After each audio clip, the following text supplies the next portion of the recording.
ঠাকুরনগর যাওয়ার জন্য আমরা সবাই বেরিয়ে পড়েছিলাম এবং মামা নিশা নিয়ে যাচ্ছিলো। সবাই রেডি, গাড়িতে উঠে গেছি। তো গাড়ি এক্ষুনি ছাড়বে। আমাদের পঞ্চায়েত থেকে জল, মিষ্টি এবং মুড়ির ব্যবস্থা করেছিল। এই গাড়ি ছাড়ে আর দিদা, মা, মামি সবাই মাতাম দিতে রেডি। তো আমরা ঠাকুরনগর ইতিমধ্যে পৌঁছে গেছি। আমার ভাই এবং আমি সবাই মাতাম দিচ্ছিলাম। এই একটা দল আর একটা দল ছিল, সেই দল দুটোর মাতাম ডাঙ্কা বাজানো, মানে এত গ্রুপের লোক। মাতামটা বেশ সুন্দর। এই একটা দল আর ওই একটা দল, এই দুটো দলের বেশ মাতামটা অসাধারণ ছিল। আমার তো খুবই ভালো লেগেছিলো। তো আমরা তারপরে গেছিলাম একটু খেতে। তো এখানটা খেয়েছিলাম, মানে এখানটা এত লোক, আমরা আগে কোনোদিন এখানটা খাইনি, এই বছরই খেয়েছি। তো এত লোক, আর দেখো 9-10টা উনুন জ্বলছিল। আমাদের খাওয়া কমপ্লিট হওয়ার পর দেখি প্রচুর পরিমাণে ঝড় হচ্ছে, প্রচুর পরিমাণে। তারপর ঝড় একটু কমলে আমরা প্রায় রাত 2টোর দিকে চলে গেছিলাম মন্দিরে, যেহেতু এই সময় ছাড়া মন্দিরে আর ঢোকার অসম্ভব। ঠাকুরনগর গেছি অনেকবার, কিন্তু এখনও পর্যন্ত আমি যে এই মাতামের সময় ঢুকে কোনোদিন আমি ঠাকুরকে ভালোভাবে দেখতে পাইনি। তো সেই জন্য আমার ইচ্ছা ছিল এবার একটু আগে আগে গিয়ে ঠাকুরকে দেখবো। তো আমরা রাত্রিবেলায় চলে গেছিলাম, আমি, পিসি আর মা। তো মাতাম দিতে দিতে আমার আমি, মা আর পিসি ঢুকে গেলাম।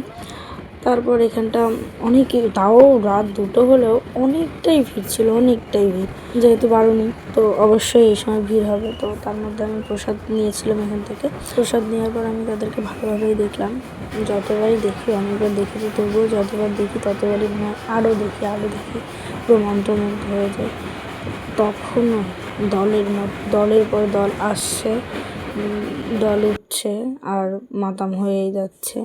এর মধ্যে আমরা কিছু ছবি তুলি, কারণ এই ছবিগুলোই সারা জীবন থাকবে। তাই না, অনেকে হয়তো বলবে যে সব জায়গায় গিয়ে ছবি তোলো, বাট আমি পছন্দ করি সব জায়গায় গিয়ে ছবি তোলো, কারণ সারা জীবন স্মৃতি হয়ে থাকবে ছবি তুললে। হ্যাঁ, আমি নিজে দেখলে অবশ্যই সেটা আমার মনে থাকবে, কিন্তু ছবি তুললে আমি সারা জীবন সেটা দেখতে পারবো আর মনে করতে পারবো বারবার।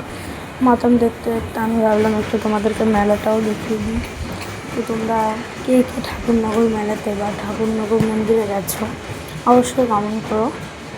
এবং এই রাত্রিবেলা, এখন এই ভিউটা যেহেতু একটু বেশিই ভালো লাগে, তো এখন কে কে গেছো মানে এই রাত্রিবেলা কমেন্ট করো। তার মধ্যে আমাদের গুরুচাঁদের মন্দিরটা একটু দর্শন ভালোভাবে করে নিলাম। তারপর মা ভেবেছিলো আমি একটু ফটো তুলছি, বাট আমি ভিডিও করছিলাম। তারপরে আমরা একটু মাতামের দিকে মনোযোগ করলাম, মাতামটা একটু দেখছিলাম। এতটাই ঢুকে গেছিলো যে মাও মাতাম দেওয়া শুরু করে দিয়েছিল।